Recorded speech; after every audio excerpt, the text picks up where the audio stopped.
Thank you. I'd like to first thank the Chancellor, the Honorable Robert French, Deputy Vice Chancellor, Professor Robert Owens, and members of the Senate and members of the Executive. I'm so honored to have been asked to give this talk today because I know the incredible impact it can have on the journey that's ahead of you. All right, who am I kidding? Fact of the matter is, you guys are going to forget everything that I say within about a week, because I know half of you are probably already hungover and half of you are like 3 sheets to the wind, am I right? Hashtag celebration. Can't pull the wool over my eyes. But here's the thing, that makes my job even more important, not only to keep you awake and off your phones for more than 5 minutes, but also to inspire you enough to actually want a career that's going to make a difference to this world, rather than just becoming a YouTuber.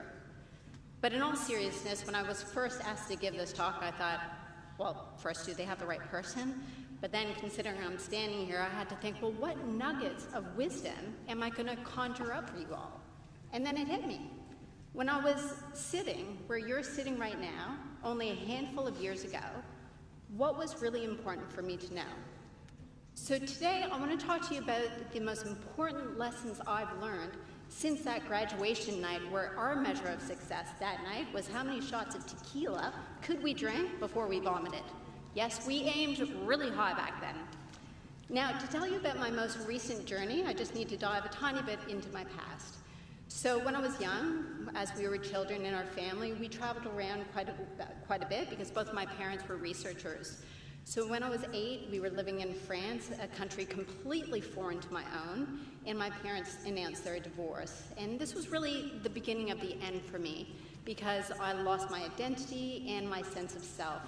So my self-esteem and confidence relied solely on the validations of others, meaning I didn't feel good about myself unless someone told me I was good enough. It was a very precarious way to live. As a result, as I got older and through my teenage years, I got caught up in the wrong crowd, and don't worry, as a very PG rated summary, I just simply grew up way too fast. In my early 20s, I decided to open up a restaurant and catering business, only to go bankrupt for $250,000 by the time I was 23. Throughout all those years of trying to find my identity, I didn't feel lost, I was lost.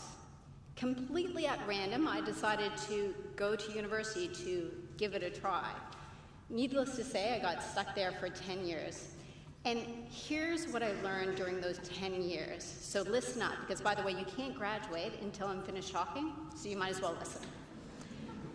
So those years were actually the hardest years of my life, but they were also the most important, because without those years, I wouldn't be standing here today, living and leading the kind of life and career I could have only imagined in my wildest dreams. And it only took realizing one thing to achieve all of this. Do you want to know what it is? Yes? Well, too bad, I'm not going to talk then.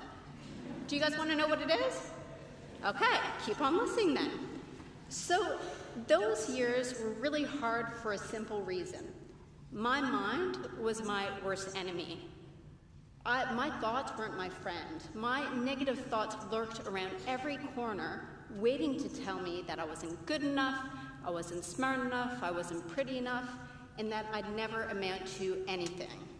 And maybe you can relate to some of what I'm saying here, because fact of the matter is we would never say those kinds of things to our best friend, yet we say it to ourselves each and every day. And the more I struggled with this internal battle, the more I tried to appear just normal on the outside in front of my friends and family. I was this scholarship-winning A+ student, but behind closed doors, I was a crumbling mess, just trying to hold on. But here's the thing, and why I'm so glad I went through this experience. Sometimes you need to lose everything in your life before you figure out what's really important to hang on to. And for me, this experience taught me to get rid of all the pretend identities I was trying to become, and as cliche as it sounds, I know, just being perfectly imperfect rather than a perfect phony was the key missing ingredient to a life and career filled with success. Authenticity is key. Because know this, if you forget everything else, just know this.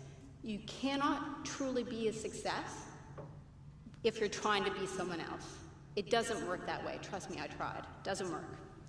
All right, so now that you know the what, that is authenticity, let's talk about the how.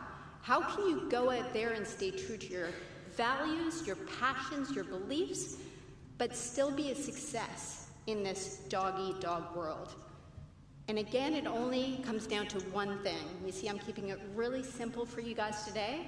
I know you've had to memorize a lot, so I'm trying to be nice here. But instead of telling you, I'm going to show you. So who here likes champagne? Wow. I'm not getting a lot of love today here, guys. Who here likes champagne? Okay, just so you know, it's really, really expensive, so you have to get a job.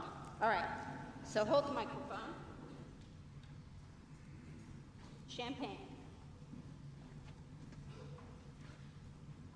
On my count, the first person that comes here and gets the bottle gets to keep it.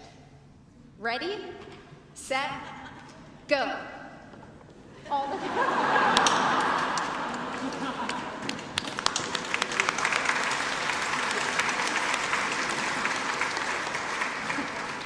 Awesome.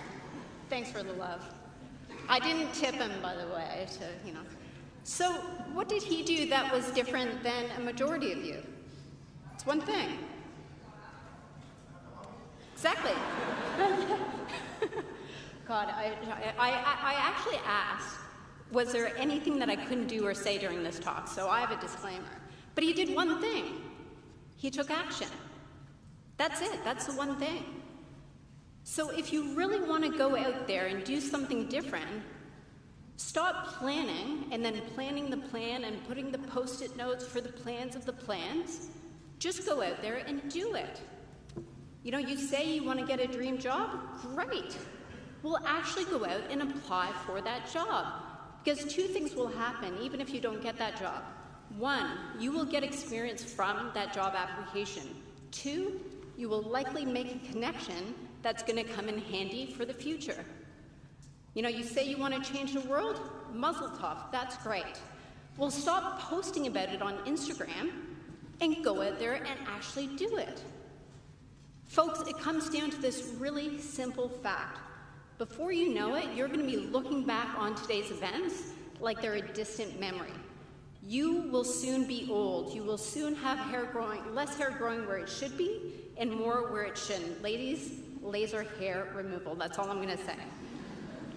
But my point here is this. We can't rewind time, and we certainly can't stop it. So stop regretting all the things that you could have done differently in the past and look forward to a future filled with authenticity and action. I'd like to leave you with this final quote, which I found on Pinterest by a girl I don't even know, but I follow her because she posts really cute pictures of puppies. But the quote here is this: thinking will not overcome fear, but action will. Thank you.